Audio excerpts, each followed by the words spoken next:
Right, good afternoon, all. Hopefully, you've been enjoying what I've found to be a really fascinating day so far. And we have another very interesting looking panel coming up around food systems for recovery. We also have quite tight timeframes. Do we have 3 speakers or is it just 2 today? I've got Arundhita and I've got Dani. Is there a 3rd speaker? Okay, if there's not, that's wonderful. That means that we have, there's 2 listed in the program, but then there was 3 in the on the website. So if we've got 2, we can relax. We've got enough time for presentations and Q&A. I'll still ask the speakers to try and keep as best they can to 15 minutes. We will allow for 5 minutes of questions after each presentation, and then we will have a joint question time at the end of the session. And in between those sessions, if you're receiving questions once you've finished presenting, you can also answer them through the chat, typing if you like. Don't worry about the questions that come in while you're speaking. I will keep my eye on them and just ask you any questions at that 5-minute period. And I will now, and I will also ask the speakers, if you would please just briefly introduce yourself at the beginning of your presentation, that would be great. So I'll hand over to you, Arundhita. Thank you very much. Oh, thank you, Ken. I'm going to share my screen.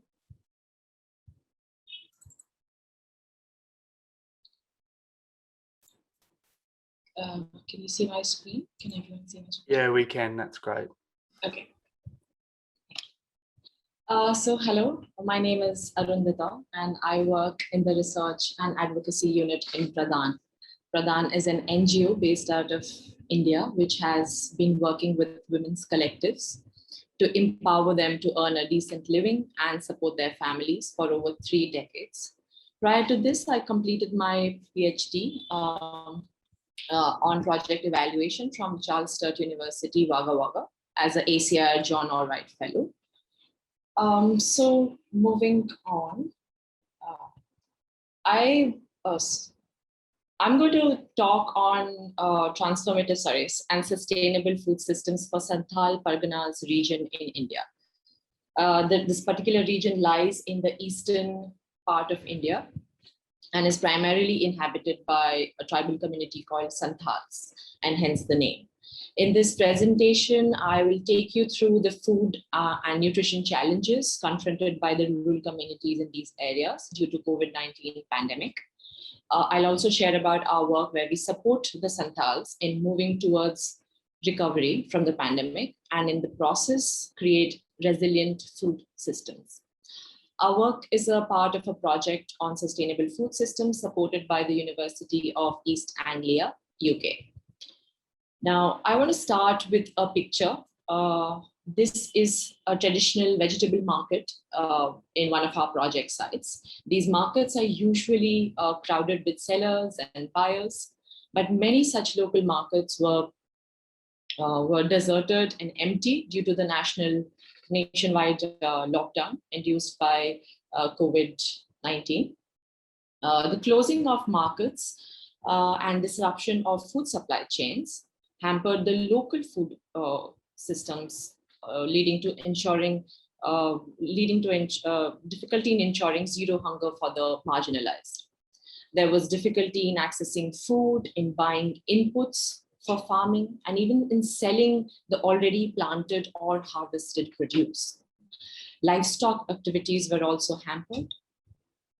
A study conducted by Azim Premji University in India during the lockdown last year found that 77% of the households in rural areas consumed less food than before, and 47% did not have 47% household did not have enough money to buy even a week's worth of essentials. Now, just a little bit about our study site to build a context. So on the eastern part of the country lies Bihar. Bihar is a large state with more than 50% of the population living in multidimensional poverty. Our study is based in a Chakai block, or what we call a subdivision of Jamui district in Bihar. To just provide a scale, Chakai block is inhabited by 10,000 households, 17% of which belong to these Santhal tribes. In terms of livelihood, these Santhals are small and landless farmers practicing subsistence farming and working on farm as laborers. Also 42% of the area in Chakai is covered in forests. So people also engage in collecting and selling forest produce. But increasingly, with a lack of local opportunities for livelihoods, people, men mostly, are migrating out to work as semi-skilled laborers. So, various data show Santhal communities as underfed and facing chronic malnutrition. So our research question emerges from this very context, that why do rural, tribal or indigenous population who often have access to biodiversity have poorest levels of nutrition? Well, there can be various answers to this question. I'd like to draw your attention to a few.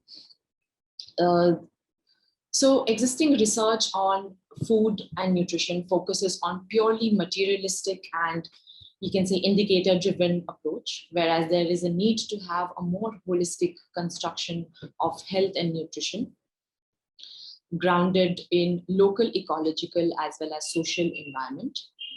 Second, research and intervention have a market bias.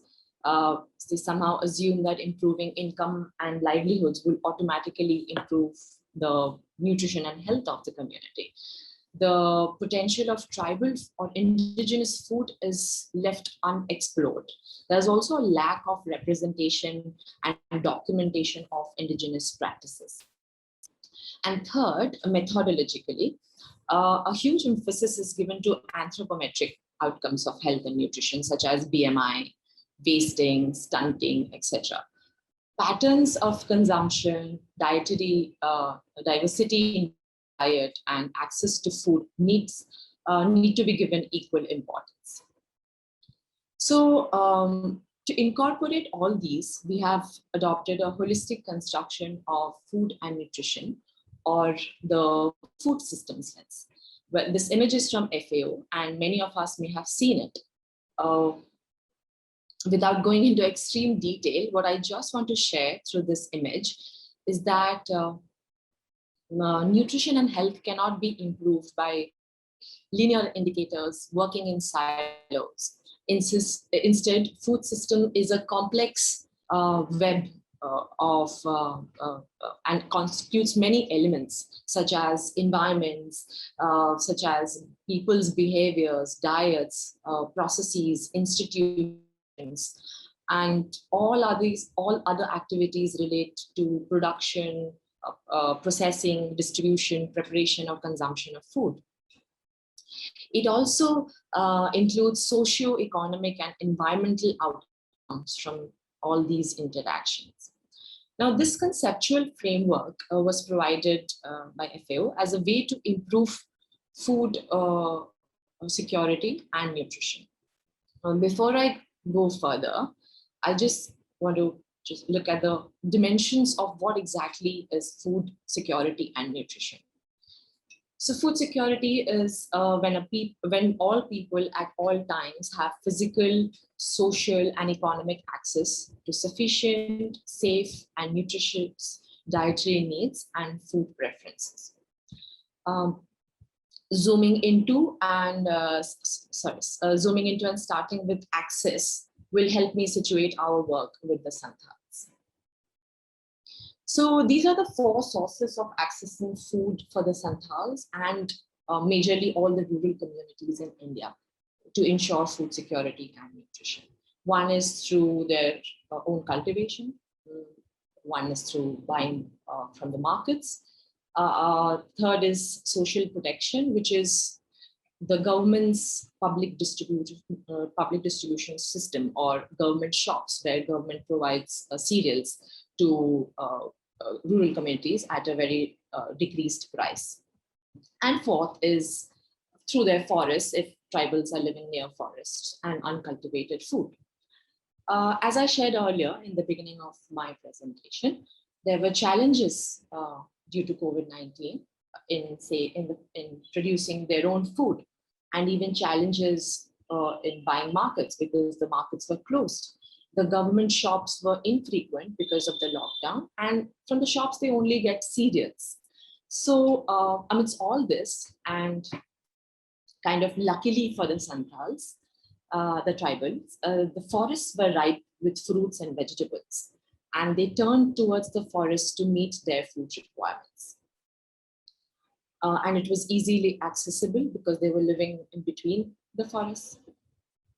So when the lockdown was lifted, or was lifting, our team organized a local food festival, like a small level local food festival in Chakai, our project site.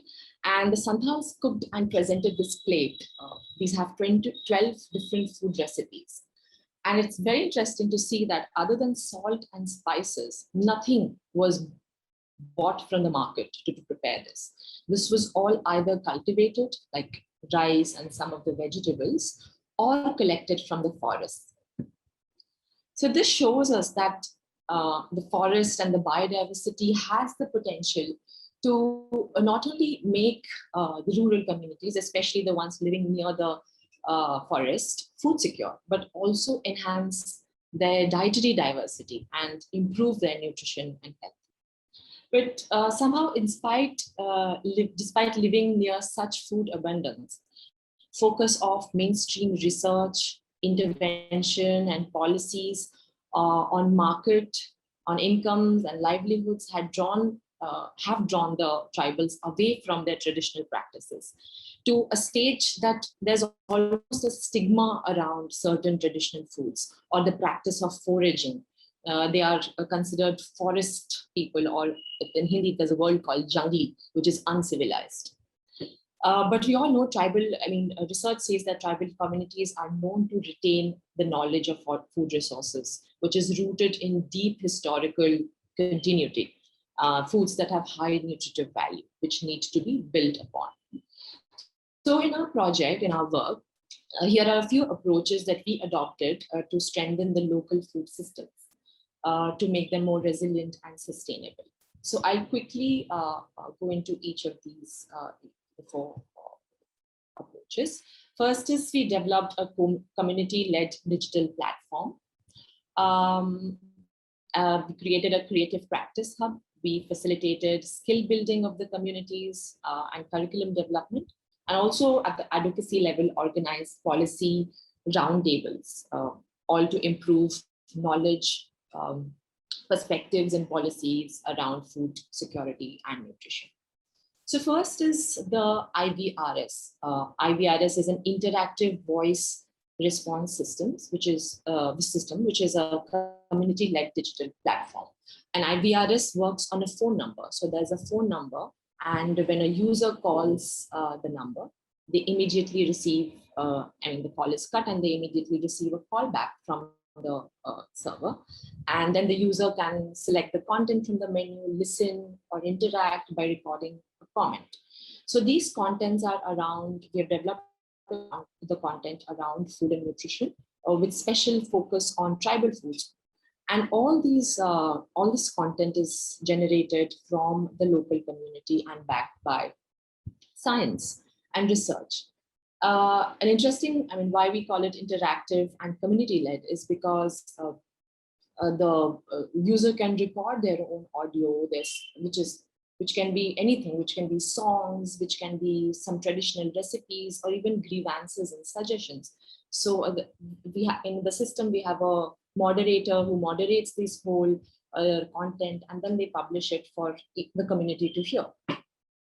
So an IBRS is an ideal way to share understanding about nutrition and health, especially during COVID when physical contact and with the community was broken because of the lockdown. And also the content, we published the content in local tribal languages. So second is a creative practice hub.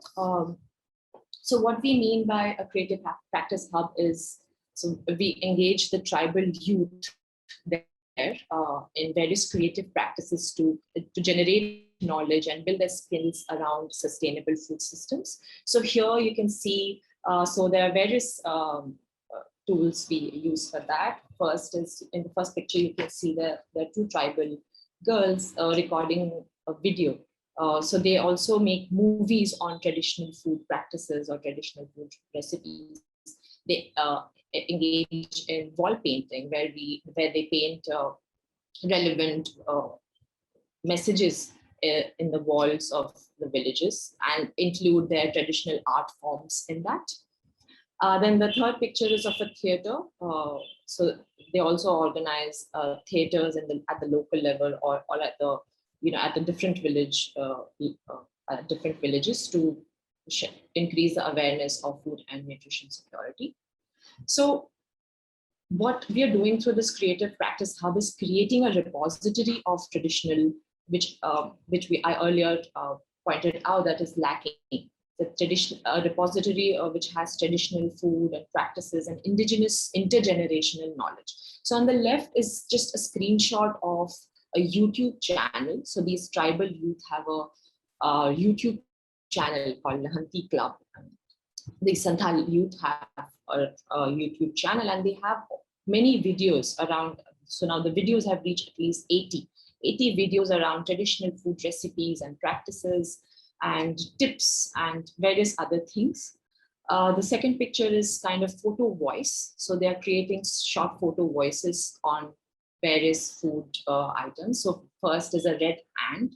Red ant is a widely eaten, which lives on trees. It is widely eaten food in these areas. And this is another fruit available in forest.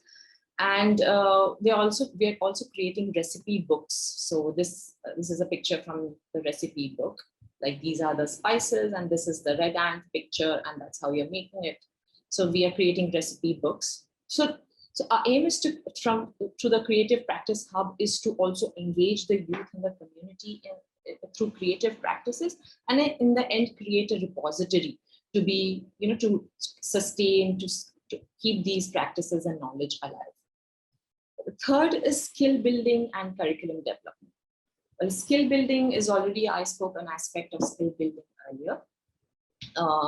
Third is, so another part of skill building is we are, so this is a picture of all the tribal youth involved in the activities. So this is like a skill that we have developed there. People are adept in using cameras. We provided them, we organized training with experts on film editing, film shooting. So these youth are now involved in with us, who are paid a nominal stipend, and who also then can in future provide their services of these technical skills to the outside world. Another way of skill building or curriculum development is we are through all these. So we have a team member developing who has experience of working with curriculum. We are developing a curriculum for the children, and the need of which arose during the COVID because the schools were closed, and these tribals located in the remote parts of the country were not able to. They had no access to internet, so they were not able to continue their education. So this IBRS, which is accessible through a very normal basic phone, they started using that. So we started also, we refashioned our platform to include content on school education with special relevance on indigenous knowledge and tribal food.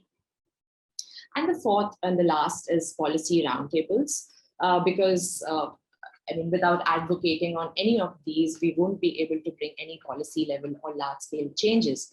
So we are involved in consultations with politicians, policymakers, and stakeholders from various streams like health, education, agriculture, and trying to influence their policies and their practices through our learnings from our project. So these are the four ways where four approaches that we have adopted to strengthen the food systems, the local food systems. And I would say which was triggered by the COVID-19 pandemic, because our project started just prior to the pandemic, and we had completely something else in mind. But the pandemic exposed the deep vulnerabilities of these communities.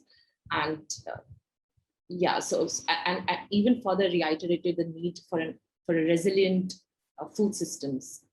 I think that'll be all. Thank you. Great, thank you very much, Arundhita. Very interesting presentation. You will see when you get the opportunity, there's a request for your email address within the chat. Someone's enthusiastic to speak to you further about the research. I had one or two brief questions. So the forest area where the tribal groups are harvesting, is this a natural protected area? And if it is, are communities able to harvest in the forest? Is that allowed within the existing regulation around what constitutes a natural protected area? So the forests are naturally protected area. And the place where they harvest is different to the forest. So as I said, only 42% is covered with forest. They are not allowed to harvest in those areas. Mm-hmm. There are different lands which are mostly uplands and not of a very good quality, and hence they just rely on subsistence agriculture. Mm-hmm. So an answer to your question would be that they are not allowed to cultivate in the forest areas. They just go for foraging, collecting food products, and selling them or eating. So foraging is allowed, cultivation is yes. Not. Yeah, great, thanks. I just think that the research is interesting in that it raises some questions around the ways that we govern these protected areas, and that idea that conservation means pulling people out of these places, when in fact we see in COVID and the resilience, the need to actually allow these harvesting practices. So I think that's really interesting. Thank you very much. We haven't got any other questions immediately, but I suspect some more may trickle through. So we might hand over to Danny for now, and then come back to some further discussion at the end. Thank you, Kieran. I just wanted to confirm that everyone can see my screen and can hear me properly. Yeah, we can see the screen very well. Awesome. Well, thank you very much. So I'll get started. My name is Daniela, but everyone calls me Danny. And today I'm going to present to you one of the papers or case studies that came out of my PhD. So I'm a PhD student with University of the Sunshine Coast, and through there I'm associated with the Australian Centre for Pacific Islands Research, and I'm also a PhD student with CSIRO through the Global Food Systems and Global Change Group. So this case study, I collaborated with colleagues both from USC and CSIRO, and it's a truly multidisciplinary team. So people with backgrounds in ag engineering, environmental sciences, geography, and nutrition and dietetics. So to give you a little bit of context of why this research is important, I think Arundhita painted us a really interesting picture on how issues of food production, diets, and nutrition are related. But I think in no other region of the world, and it might be because I'm extremely biased towards the Pacific Islands region, but I think this is a region in which these challenges really are heightened and really are sort of like in the forefront of these communities. So in case you're not familiar, this is one of the regions in the world that has the highest percentage of NCDs, that's non-communicable diseases.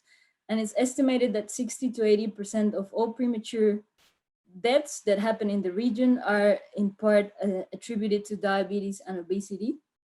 And at the same time, we see these islands as these idyllic places where people go and do tourism and have a brilliant time. But there's another side of these communities, and that's that at least 3/4 of the people who live in the Pacific still live in rural areas where agriculture and fisheries are the main sources of livelihoods, and of course also the way in which people get their dietary needs satisfied. So a little bit similar to what Arundhita presented, this is sort of like the conceptual framework that we use to analyze food systems in this case study. So the take-home message, I don't expect you to read sort of all the elements in the graph, but it's for you to understand that these are like highly embedded systems. And when we're looking at these food systems, an often mistake that I see when people work in food security is that food security is way more than just the absence of hunger. So food security, it's really a multidimensional concept, and it's also embedded within diets, food systems, and drivers of change that are sort of influencing all the systems from the producers to the consumers and throughout the markets that the products are shared and traded. So in this case study, we basically utilized that model to understand food systems, nutrition, and diets in 3 really small peripheral villages in Fiji. So for those of you not familiar with Fiji, Suva is the capital city. I don't know if you can see my cursor. So the Kandavo Island group is around 80 kilometers south of Suva. And then we did our work in a smaller island called Ono Island, particularly in the villages of Bhanjdeo, Waisomo, and Narikoso. So you might have heard of Narikoso before because it's one of the first communities in Fiji that had to face relocation due to sea level rise. So in this study, we looked at 5 components. As I said, the idea of the study is to look at food systems beyond just the production of food, but also how food systems relate to environmental change, diets, and health. So the first component looked at dietary compositions and dietary diversity, and we used an indicator called the minimum dietary diversity for women. You might be asking why women, and that's because, so to begin with, this is one of the only indicators that have been validated to measure as a proxy of dietary quality by measuring dietary diversity. And we target women of reproductive age just because these are often vulnerable groups because they have higher nutritional requirements due to the stress that is put, for example, in periods of pregnancy and lactation, which means there's a higher need for micronutrients, which is what we're trying to sort of like assess with this type of indicator. And also because in some rural areas, it is a particularly common practice that if women will eat at the end, so men will eat first, they will take the better pieces of food, the biggest pieces of fish, whatever they want to eat first, and then women come and sort of like eat whatever is left. So it's often seen that in some of these rural areas, women tend to get lower diversity or lower quantities of food. We also looked at the stability and the availability of food throughout the year. And when I'm presenting results, I'm only going to focus on those 2 components of the study just because I don't have the time to go in depth. But we also looked at how climate hazards are affecting local food systems, the current knowledge and attitudes towards nutrition in these communities, and tried to identify some opportunities to promote nutritionally sensitive climate change adaptation strategies in these settings. So again, we used a sort of like mixed method approach, different data collection tools, but the results that I'm going to present are focused on open 24-hour recall methods and household surveys. So basically we go and interview women of reproductive age and do a recall of what they ate in the past 24 hours. And we also did a modified food frequency questionnaire just to get an idea of how food preferences change and food access changes across the year in different seasons. So the first of our very striking results is that in these settings, only about 22% of women who participated in the study achieved the minimum dietary diversity score. So something that you need to know is this is a dichotomous indicator. So you either meet the indicator or not, and to meet the indicator, the person would have to consume at least 5 food groups in the past 24 hours. So what this is telling us is that dietary diversity in these settings is very low. So as you can see, these are the 10 food groups that are included in the indicator. And what we know from studying this setting is that the majority of females or participants in this study area are consuming mainly 3 to 4 food groups routinely. So to look beyond this study, we tried to disaggregate those 10 food groups into a more sort of like detailed understanding of how the diet is represented. And in this graph, you can see, so in the vertical axis, we have the average times a food group is consumed, and in the horizontal one, the proportion of women who consumed each food group. So this is an interesting example because if you only look at the indicator on its own, if we go back, so you can see that the group number 1, which is grains, white roots, and tubers, is subdivided into A and B. So A is food made from grain and B is roots and tubers. So when you see it here, you can see that even though you would consider, so one consumption of that food group counts as 1 for the indicator, but as you can see, foods made from grains are consumed way more than roots and tubers, which are the crops that are traditionally grown in these systems. And you can also see there's really low consumption, times per day, low consumption of really important food groups such as fruits, pulses, and so on. So in this other graph, what you would like to focus on, so this is results from the food frequency questionnaire, and this is throughout the whole year. So you can see that from the 29 items that we identified as being highly consumed, a great portion of them are items that don't count for the diversity score because they basically are what we call empty calories. So they fill people's bellies, but they don't give much micronutrients or nutritional diversity to diets. And this is kind of concerning as well. And when we look at the individual groups that do count for the indicator, we can see 2 things. So the first one is that each food group relies on barely a handful of food products, and the ones marked in red are food products that are only available seasonally, which means in certain seasons of the year, dietary diversity really goes down when these fruits and vegetables are not available. An interesting part of the study was also trying to look at, okay, where are these food items being sourced from?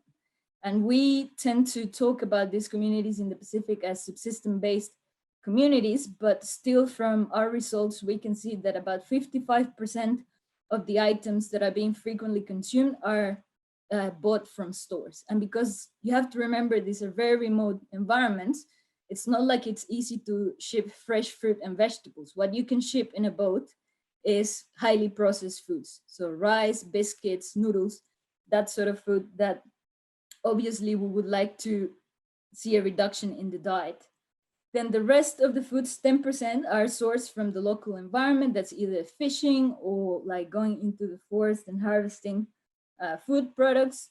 14% are produced in food gardens and 21% in village gardens. And this distinction is important because food gardens in these systems are usually located 2 or 3 hours hike into the mountain away from the villages. And the village gardens are just food crops that are planted around the houses.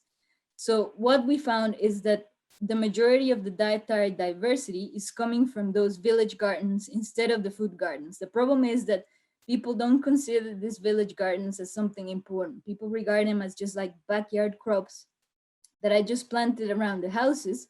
But as sea level rise and as challenges, like I mentioned, the Narikosa village that had to be relocated, we have to think about not only houses and how it affects dwellings, but also how sea level rise and these climate hazards are affecting these village gardens, which are pretty much sustaining dietary diversity in these settings.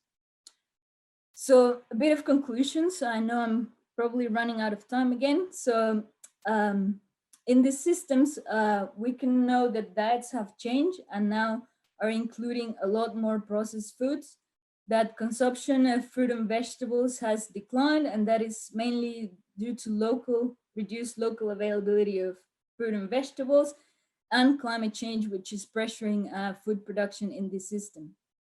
Another important aspect is that the increase in production of cash flow from economic activities, and this is mainly planting and selling kava, which is a traditional plant that's used in ceremonies, but it's also highly valued, is taking time and space for the production of food items for consumption. So communities are better off because there's a higher influx of cash, but what do you do with cash if you can't buy that food diversity because it's not available in your area? So even if we should focus on increasing incomes in these settings, we should also be wary of what this increased income brings as a trade-off in terms of dietary diversity and dietary quality. So as I said, additional insights from this study, we looked at local knowledge and awareness and the importance that communities attribute to healthy diets. We looked at environmental change and how that's changing food security. And we finalized the article by pointing some of the strategies that can be used in these settings to support nutritionally sensitive climate adaptation strategies. But hopefully I've given you a bit of a bite of what the work is about. And if you're really interested in like delving deep into these additional 3 items that I didn't have the time to talk about, then I really invite you to go have a look at the paper. The paper is published in the Journal of Regional Environmental Change, so you can access it through this QR code at the bottom.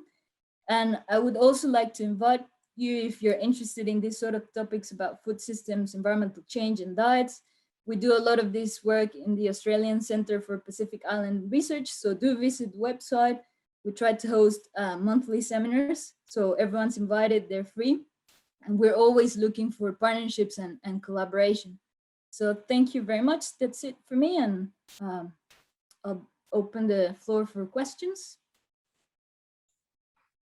Wonderful. Thank you very much, Danny. Very interesting presentation. And as Arundhita's pointed out in the chat, some interesting overlaps in the 2 studies, I think, and some interesting commonalities there.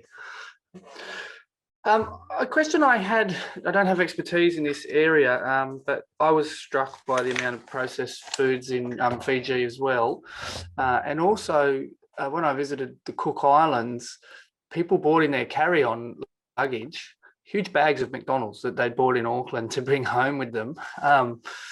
And one of the things that I thought at the time was, you know, when I was 19, 20, 21, you know, I would quite enjoy eating McDonald's too. Now that tends to be not the case, unless maybe if you're drunk or something. But the reason why I bring this up is because the question of taste and what we get used to, right? So when I was younger, you know, McDonald's tasted good, and now it's not just health that I don't eat it, it's because actually the taste is not so good, right? But without having expertise in this area, it seems like people sort of get habits or acquire taste for fatty foods, salty foods, those sorts of things. Is that, if that's correct, is there something you can do about that as well? Yeah, well, I guess these processed foods are like designed to appeal to our palates. So they're highly palatable. The more salt, fat you add, the better it's going to taste. So I think there's a component of that. But I think especially in the Pacific, from what we've seen with our research, it's also an issue of perception. So these foods, packet foods, imported foods, kind of bring a certain status to them. So people think, oh, if I buy these packaged foods, well, it's because I can buy it and I can afford it. And there's some sense of almost sometimes shame in like traditional local foods. So in many ways, when we've visited these villages, people serving you just traditional cassava and fish might feel ashamed because it's very humble sort of food, but in reality it's incredibly important. It's what people should actually be eating. So I think a lot of the work, it's changing that perception of what traditional food is like, and really understanding that food is more than just nutrition. It's also culture, it's also identity. And I think a lot of work in the Pacific needs to be done in that area, and just sort of like highlighting the importance of food as a cultural connection and as a sense of belonging to place, and connecting food systems to what you're actually eating, because you're never going to win the race otherwise with highly palatable foods that cost $1. You know, it's difficult. Yeah, that's wonderful. Thank you. There is a question that's come in to ask about your research site. Why was it that you selected Ireland for your study is the question. Yeah, well, so some of it is practicality. You know, when you work in these settings, you need to have good connections with the local communities. And this is the case that through my project, we had connections with the Turani Koro, or the village headman or village chiefs in these communities, and they were really interested in a study like that. So that is why. But I was, for my study, I was looking at understanding food systems in remote areas, because there is, for those of us who work in agricultural development for years, there's always this idea that as long as food prices are down, then food security is almost a guarantee, because people will be able to afford and buy food. But these systems really challenge that notion, because as I said before, these are really remote areas, and whatever's not produced there, it's likely not going to be consumed simply because it's not available. Thanks. Okay, and we have a question for both speakers, and so perhaps we will start with Arundhita, if you want to answer first. The question is around the policy implications of the research that you've been doing for state policy in terms of post-pandemic recovery, and the questioner has asked building back better. So are there any implications for post-COVID, post-pandemic recovery from your research?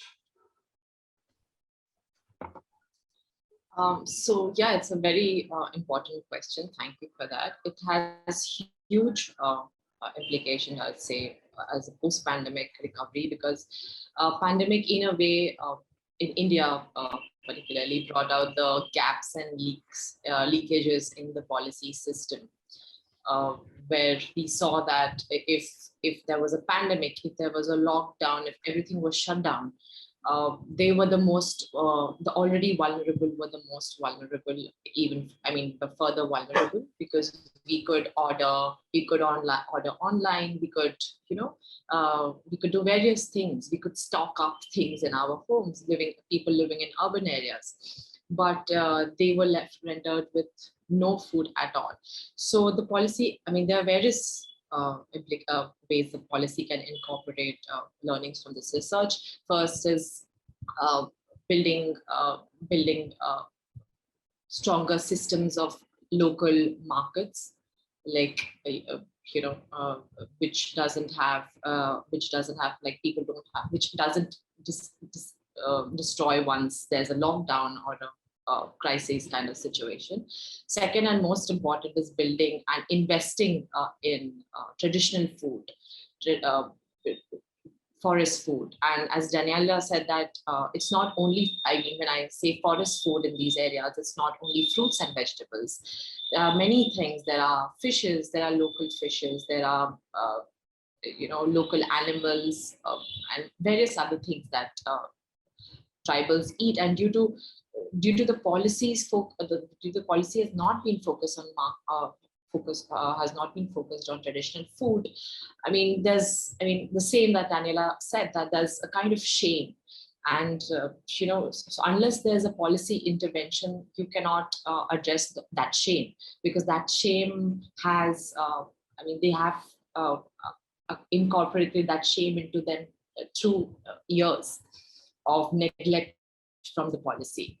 So, I mean, that's another one. And the third one is more so about capacity building of the tribal communities, special focus on the tribal youth, or any youth, rural community, because the employments are not great in India, and and people are going away from, so people are just migrating to do, young men are migrating to do any random semi-skilled work in construction, in factories, in various other things. So while all of them do prefer staying in their villages, and but due to the lack of local opportunities, they are not able to. So building something locally, building their capacity to, so my two implications can be linked to each other, that if you want to document this whole traditional knowledge system and indigenous knowledge system, why not include the people people who actually are the owners of these intergenerational owners of these historical knowledge. So yeah, these are the three. Thank you. Danny, did you have anything to add? Yeah, just briefly, actually, another one of my case studies from my PhD is just looking at how policies support this sort of like type of development. And we did an analysis of policies in Vanuatu and Fiji. And what we find is like there's a really disintegration in this issue. So as I mentioned, you saw it in one of my first slides when I presented the conceptual framework. This goes beyond agriculture, this goes beyond the environment. It's really embedded systems. And policy, unfortunately, works in very siloed ways. So we have agricultural policy, we have environmental policy, we have health policies, but all of them are really disconnected in reality in the way in which they're tackling these issues. And for these places to really move beyond and really transform systems, we need a lot better integration in between systems. The Kava example that I mentioned is a prime one. So the Ministry of Agriculture is fomenting cash crops, so just to increase income in these villages, and that's great, but it needs to be considered through the lens of, okay, what is this actually going to do to changing diets and so on. So for example, in Fiji, another big case is fisheries and the importance of better policies for managing fisheries and regulations towards fisheries. So the models are pretty glim in terms of what climate change is going to do to availability of reef fish species. So these systems are already relying a lot on fresh fish that is caught, but something that was in this study as well is that now communities have to go further away for more days using more powerful boats because they have overfished all the reefs around these villages. So for example, incentivizing changes to other sustainable sources of animal protein, it's also important. But these issues can't be looked at from a siloed individual point of view. This all needs to be looked in an integrated manner. And I think something that COVID has shown us is we cannot stop investing in food systems and agriculture and understanding these issues, because when shocks come to the system, it's when we really see the trickling effect of lack of investment and lack of attention in these issues. Great, thank you very much, Danny. A question regarding the kind of aspirations that you associated with eating those processed foods, and it sort of, you know, ties to modernity and status and those sorts of things. So a question has been asked around the importance of traditional foods in ceremonies and feasts, and wondering what your thoughts are about that. So you may want to type an answer, or you may want to just respond, Danny, whatever you prefer. Yeah, just quickly. Yeah, it's not that necessarily these traditional foods are not playing a role. So taro, for example, is a great example of a food that's also used in traditional ceremonies and so on. But this is more also coming from the participants themselves in the study, just when they ask, so why are they changing eating taro or tapioca or that sort of foods for noodles and rice and so on. A lot of the answers come through, well, we have the money to buy them, and it is a good food to buy. It comes in a nice packet. It's hygienic. It's sort of like these perceptions that are changing in these settings. That not to say that these foods still hold very important traditional values in ceremonies or in customs, but we're talking more about the daily consumption and what's becoming sort of like the norm in the daily consumption of food in these settings. Thank you, Danny. Perhaps I'll ask one more question of Arundhita. In terms of the nutritional intake of the tribal groups during the pandemic, when there wasn't access to these other food sources, was there any comparative research done to proximate non-tribal groups? I'm just curious as to see whether their nutritional intakes, how they compared to those tribal groups during that period.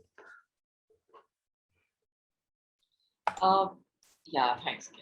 We in our study we did conduct a food insecurity experience scale survey, the FIES, what it's called, and a dietary diversity with people in Chakai in the area, and as I said, only 17% people are Santhal, so there are other non-tribal people residing there.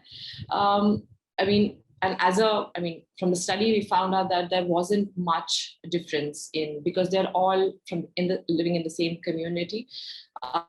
The only difference was that some communities that live nearer to other areas of markets, like these other communities that we are studying, live near to the forest. So access or traveling to a market, even if they're closed or even if they're open or when they open, becomes difficult because there was no transportation. But there were other communities which were living near the market or near the highways or near the cities. So, but overall, there was not much difference between their levels of food insecurity, because the whole area is upland and people are mostly rely on subsistence farming or they migrate. So there's not much difference in this whole area. So the non-tribal groups are foraging as well, or at least consuming foraged foods. Is that right or not? No. So the non-tribal food are not so much, not foraging so much. They are relying on other things. They're probably working on other fields as agricultural labor. They are doing, day job like some manual labor in construction and locally or migrating. So they're not foraging so much as the tribal. Mm-hmm. Okay, thank you.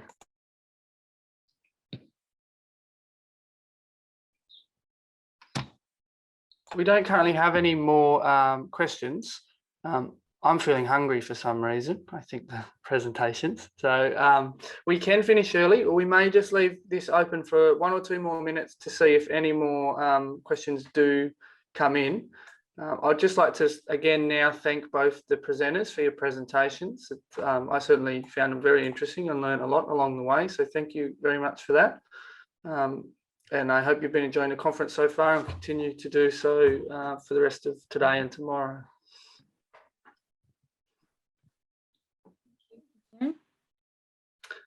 There's an additional question just come in now in terms of gender implications of the research. So happy for either of you to speak to that or both.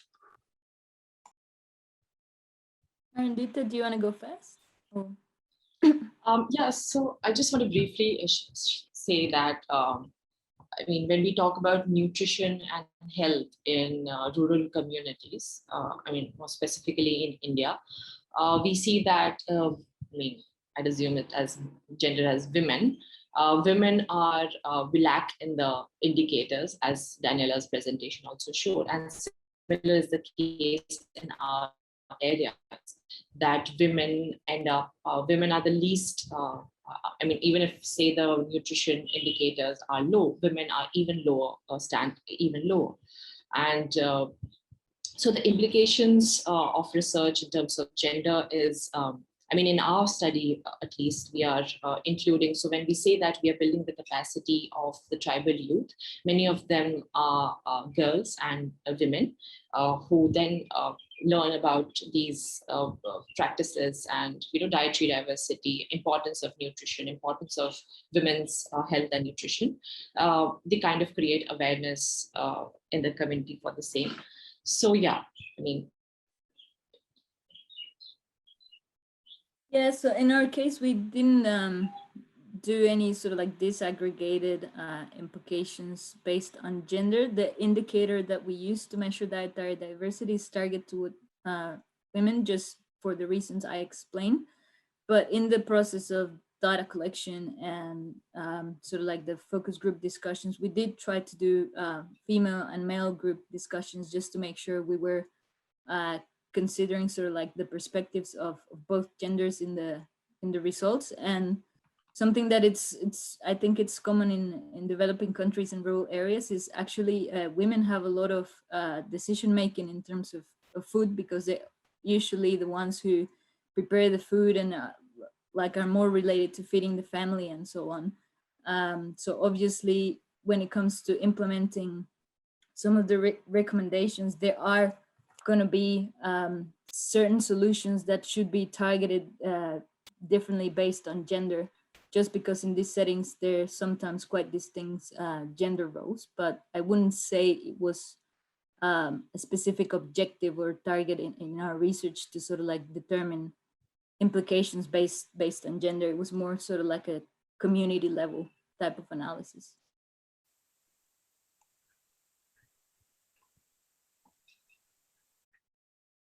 Wonderful. All right. Well, thank you both.